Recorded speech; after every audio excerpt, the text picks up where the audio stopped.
Cinderella की कहानी। एक दफा का जिक्र है कि एक छोटे से गांव में एक खूबसूरत और नेकदिल लड़की रहती थी जिसका नाम सिंड्रेला था। सिंड्रेला की मां का इंतकाल बचपन में हो गया और उसके वालिद ने दूसरी शादी कर ली।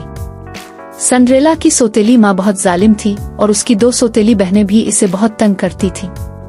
सिंड्रेला को घर के तमाम काम करने पड़ते थे, जैसे बर्तन धोना, खाना बनाना और सफाई करना। इसकी सौतेली माँ और बहनें खुद ऐशो आराम की जिंदगी गुजारती थीं और सिंड्रेला को हमेशा कमतर समझती थीं। बादशाह का ऐलान। एक दिन बादशाह ने ऐलान किया कि शहजादे के लिए एक बड़ी दावत का एहतमाम किया जाएगा और तमाम लड़कियों को मदऊ किया गया ताकि शहजादा अपनी दुल्हन का इंतखाब कर सके। सिंड्रेला ने भी इस दावत में जाने का ख्वाब देखा, लेकिन इसकी सौतेली माँ ने इसकी खूबसूरत कपड़े फाड़ दिए और इसे कहा कि वो घर के काम करे और दावत में जाने का ना सोचे। जादुई परी का ज़हूर। सिंड्रेला बहुत अफसुर्दा होकर रोने लगी।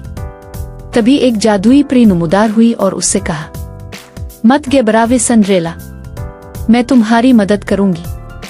परी ने अपनी जादुई छड़ी घुमाई और एक कद्दू को खूबसूरत बग्घी में तब्दील कर दिया, चूहों को घोड़ों में और सिंड्रेला के पुराने कपड़ों को एक शानदार लिबास और शीशे की जूतियों में बदल दिया। लेकिन परी ने खबरदार किया, ये जादू आधी रात के बाद खत्म हो जाएगा, इसलिए वक्त पर वापस आ जाना। महल की दावत। सिंड्रेला महल पहुंची और सबकी नजरें इस पर जिम गईं। शहजादे ने सिंड्रेला के साथ रक्स किया और दोनों एक दूसरे को पसंद करने लगे। सिंड्रेला इतनी खुश थी कि वो वक्त का ख्याल ना रख सकी। आधी रात की घंटी बजते ही सिंड्रेला भाग निकली, लेकिन जल्दी में इसकी एक जूती गिर गई। जूती की तलाश।